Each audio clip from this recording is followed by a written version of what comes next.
I saw Ghostbusters 5 times at the cinema, and that was my way of conquering fear. And of course, this is something that the home video revolution, like that's what it invented, was the idea of being able to compulsively rewatch. So it's not, a story does not just play out once and then it's gone. The idea of you being able to go, no, stop, I want to see that again, I want to see that moment again, and being able to suddenly move through a story in a non-linear way, being able to move forward and back and and really pull apart the mechanics of it. That was something that, like, you know, like I felt like I kind of experienced at that young age. So for me, yeah, Ghostbusters is really the story of how I learned to love cinema, but also how I kind of learned to to break it down, and perhaps originally stopped being scared of it, but then eventually how that lesson in life of being able to use repetition to conquer anxiety and fear became something that became just internalized into who I am, you know, and encouraged me to keep returning to sort of scenes of my life of anxiety and depression, and force myself to relive them as a way of conquering them and understanding them.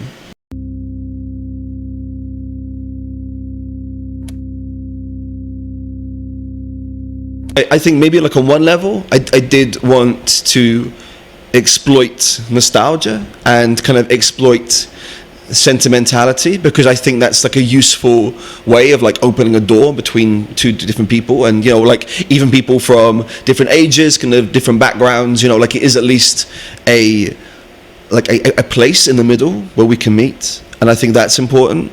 But also, in order for part of the process, it requires to kind of manipulate those images, and I think it's a lot easier to manipulate things if we already know them. I kind of needed, one of the reasons why I wanted to work with the opening credits of The Fresh Prince of Bel-Air was because that 30 seconds of film is just like so well known.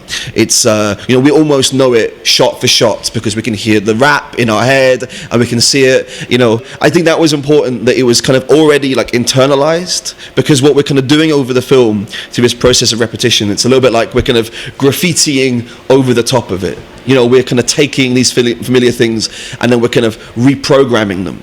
So I think the image itself needs to fade into the background, and so you can start to add like extra layers of information on top. And so yeah, I think that's that for me was important. These little pieces of film, these little sequences of images, hopefully you can start to use them as if they were a poetic form, like a sonnet. So you just internalize the structure, and then you can the structure becomes invisible, and you can just start to hear the content that you've kind of created inside it.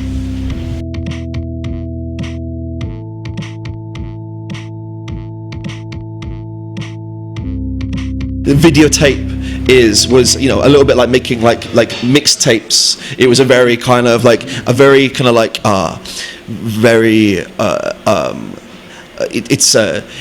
being analog makes it more kind of corruptible, it's more tangible, and you're kind of getting involved with the media and kind of like doing it yourself. It's kind of like you see all the ugly little bits of kind of blur around the edges, and I like that. I like the kind of the messiness of VHS.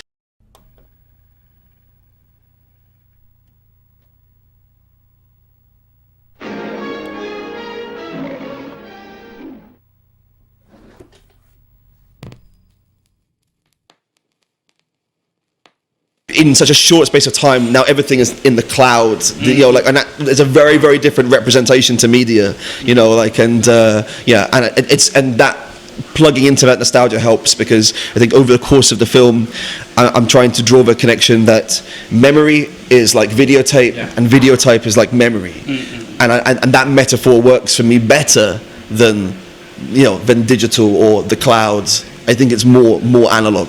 We often use that metaphor of describing brains like computers. You know, even like words like memory. You know, like they are. You know, they are brain metaphors that have just become associated with computer. Sometimes we forget that that's a metaphor. It seems so true that we forget that it's a metaphor, and it's nice to replace that metaphor with a different one, with the analog one. You know, to remember that memory is corruptible. Memory is tangible and very easy. It's a flawed, organic kind of decaying thing, and you know, like and yeah, anybody who has watched a videotape too many times knows that the more times you watch it, you know, like the worse it gets, you know, and I feel that way about my own memory.